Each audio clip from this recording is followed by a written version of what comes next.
Ndị ntọrị mmadụ atọrụgokwanụ otu bironia ama ama na Anambra steeti ebe o jere na mountain ikpe ekpere ka ọ nọzikwa ebe ahụ. Ndị ntọrị mmadụ wee bịa tọrọ nwoke mmadụ wee narie ebe o sekpuana wee na-ekpe ekpere wee na-akọwa na ya bụ ife mere na Anambra steeti na nwoke unu na-afụ ebe a bụ bironia ama ama onye nke bụkwanụ papa Juizaza.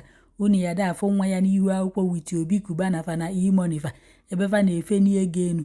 Nọọ papa ya bụ ife unu na-afụ ebe a, nọọ papa ya bụ ife kpara ego eji wee marụ nwa ya nwoke unu na-afụ ebe a wee na-akọwa na ya bụ nwoke bụkwa na onye Ekwulọbịa na afa ya bụ Sir Joseph Ezeokafor. Nọọ nyanwa bụ onye nwe JESCO Oil and JESCO Group. Nọọ na-alụpụtakwa ma lubricant ma injin oil a na-agbanye na moto na free station ọbụla unu fụrụ edelu JESCO Oil. Nọọ nyanwa nwekwana ya bụ free station na free station ya dị na Nigeria na oruchalụ 1000. Na o nwere company na Lagos steeti ebe a na-alụpụtara ya ife na company ya na Lagos steeti bụ the biggest one na company ndị ọzọ nwere. Na ya bụ nwoke bụkwa na onye Ekwulọbịa na Anambra steeti. N'ọkwa ya ka a na-akọwa nọọ na talubefa na Ekwulọbịa ọdụka ọ nọ Lagos steeti na-anọkwa n'ụlọ o wee jee na mountain nke dị na Ifite Ọka ka o jee kpee ekpere na ife anụnwa na-emekwanụ on Sunday ka etinyere ya n'ihu akwụkwọ anụnwa.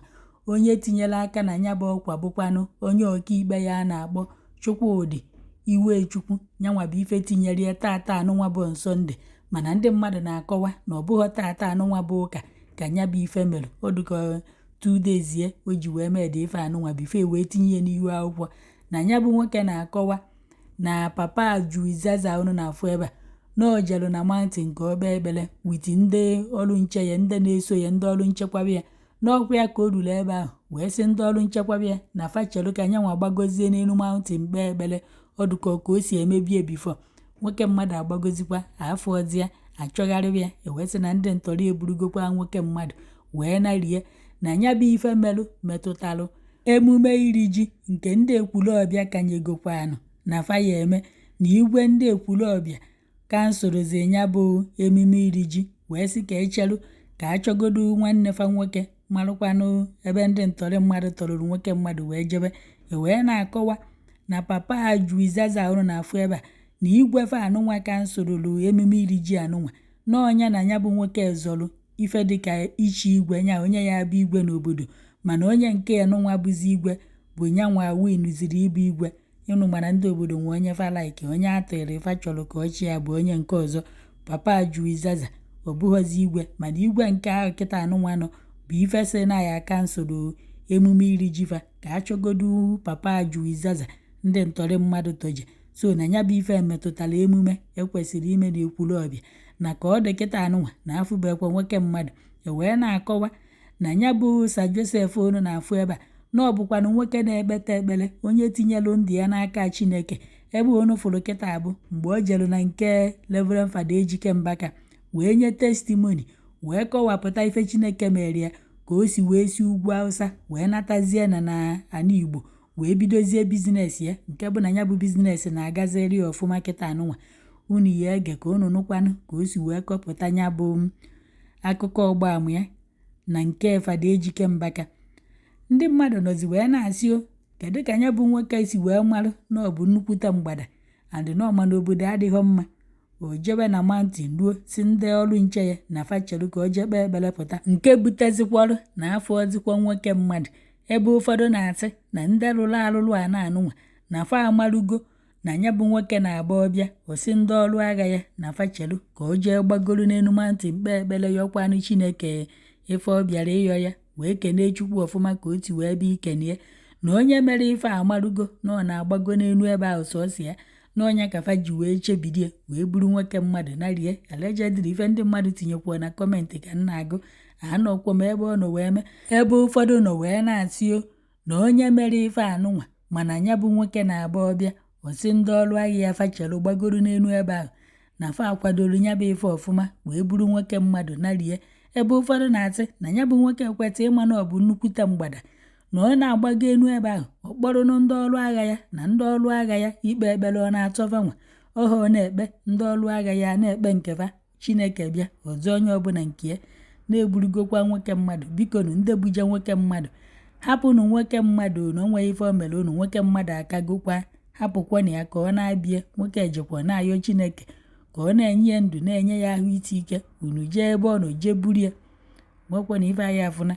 Adị papa juizaza unu na-afụ ebe o nwee nwa ya nwaanyị nụrụ di, ọ dụka last year ka ọ nụrụ di ya, ka last 2 years obikuba na fajebo ya ego ma imo na ife nwa na-afịa anọ na ya bụ nke nwaanyị na o jere ịmụ nwa aida na ọ nwụrụ ebe beginning of this year or ending of last year. Ọnya ka apụtakwa kịta atịkwa na ndị ntọrị mmadụ ejego buru nwoke mmadụ. Biko nụ hapụ unu nwoke mmadụ ka ọ ya wee nwụchu. Biko nụ ndị jie ha na ya ọ bụkwa nne ego ka a ya enye unu, na agwa nne beva ka enye unu, ka unu hapụ nwoke mmadụ na ọ nwekwa ife o mere unu. Nwoke jekwuo na mountain ikpe ekpere ka o too Chineke ya kpere ikpetara Chineke ife ọ bịara ikpetara ya. Ndị ntọrị mmadụ enwe ezikwa egwu ma jee na mountain ebe Chineke bi helu nwoke mmadụ elu na rie. Ọkwa ife a ka a na-afụzi ndị boko pụtafa abata n'ime ụlọ ụka ebe a na-ekpelu Chukwu na-eme ndị mmadụ ka o si wee sọfa. Nwedokwa na ife ịtụ egwu n'ebe Chineke nọ. Nke a unu buje nwoke mmadụ hapụkwana ya. Unu amakwa ife o jee na mountain ịyọ Chukwu, unu jee buru nwoke mmadụ. Adoration.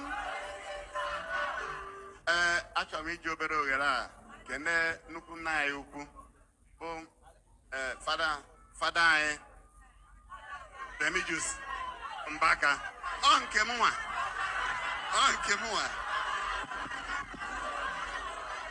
Amen. Ihe njisi ka nkwu okwu obere okwu bụ na fada unu pụrụ nnukwu ọrụ na ndụ m, especially na business m. Aga m egbu oge unu, mana egwu unu na Chukwu mee miracle ụda egwu n'ebe m nọ. Ihe niile fara na-ekwu na ọ na-emezu.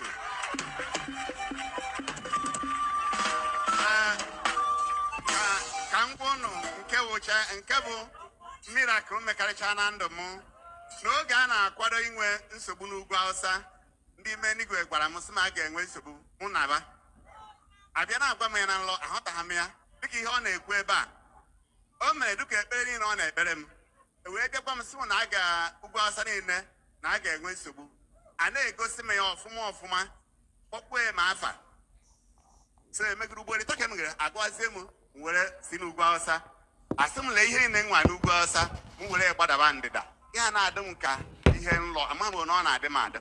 So emegide m eme ihe niile a wee lechaa ihe niile nwere n'ugwu Hausa, ma ndị kọmpanị, ndị Total, ndị bank gocha ihe niile nwere nnukwu ego. Ibi na Atiku Abubakar gokwuru ihe nwere n'ugwu Hausa.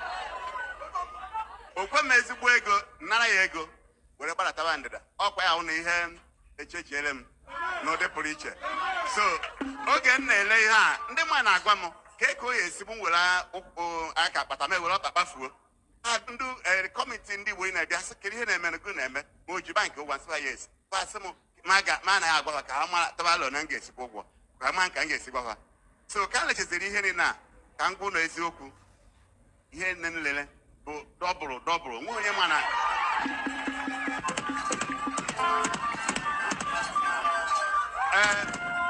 ise miracle mama ka ọ ga-esi mee. Adị nke nlele nata na ala Igbo gụọ ihe, nke nlele nata na ala Igbo dịka esi nye m ntụziaka m nata gụọ ihe. So megide ya mere anyị nwezie ihe nnukwu na ala Igbo anyị karịa ugwu Hausa kịta.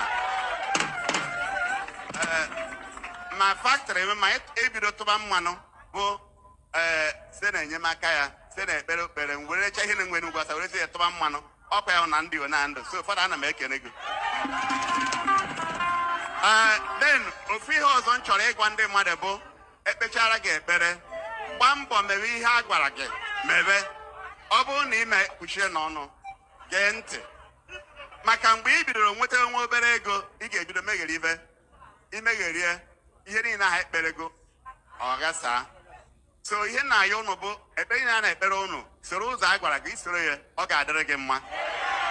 And mgbe ọbụla a na-agwa gị okwu, onwe okwu a gwara gị inweketa na nlọ agwa gị okwu, ị maa na ma onye anyị dasị abịa ịgwa gị ihe dị na gba mbọ mee ya ịtraizigwe n'ime ụdị ọzọ ka ị wee nweta ihe a gwara, bikos ị nwere ike ị na-eme ụzọ abụọ ya asị gị si ona agwa gị one ahụ gba mbọ mara na ezigbo ka a gwara gị mee ya.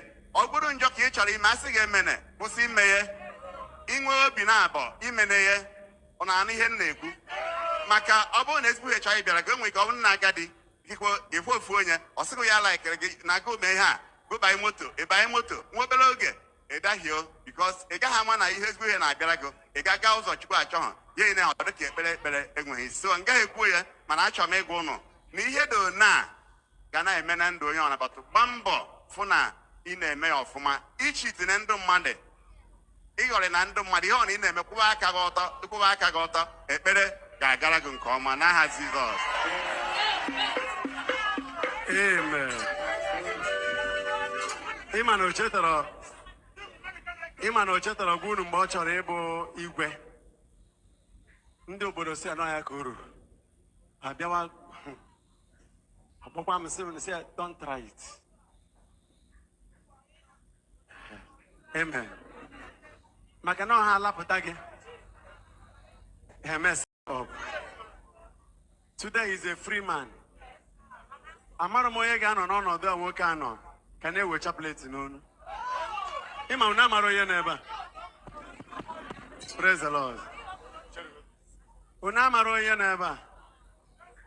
O so na ndị bidoro adoration a. Father founder. Ma mgbe a nọ na GTC. Ọ bụrụ onye taa. Ma mgbe m ka nọ na Holy Ghost ebidobero.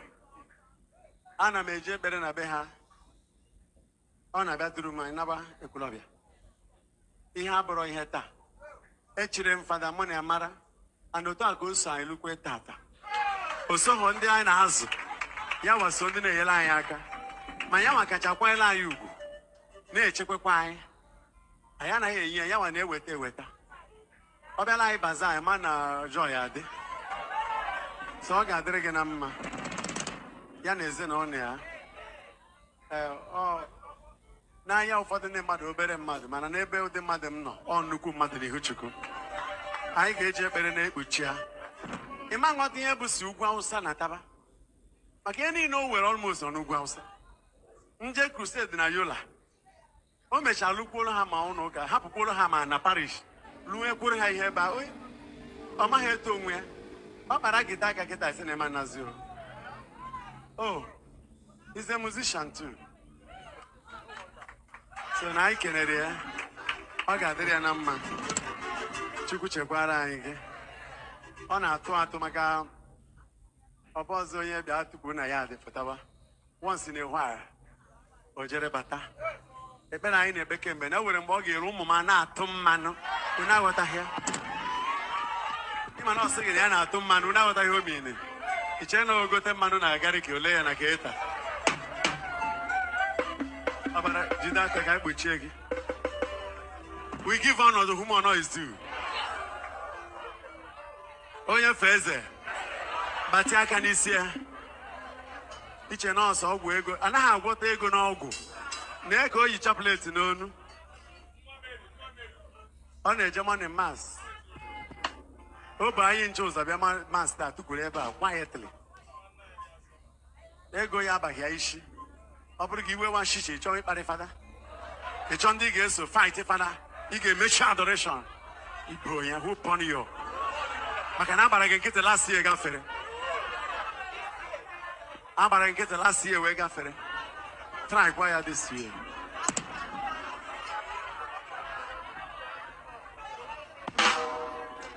Ngwa bati aka. Anyị na-ekpuchi nwanne anyị nwoke Chineke bụ niile n'ọbara Jizọs. Ndụ akọkwana gị n'aha Jizọs.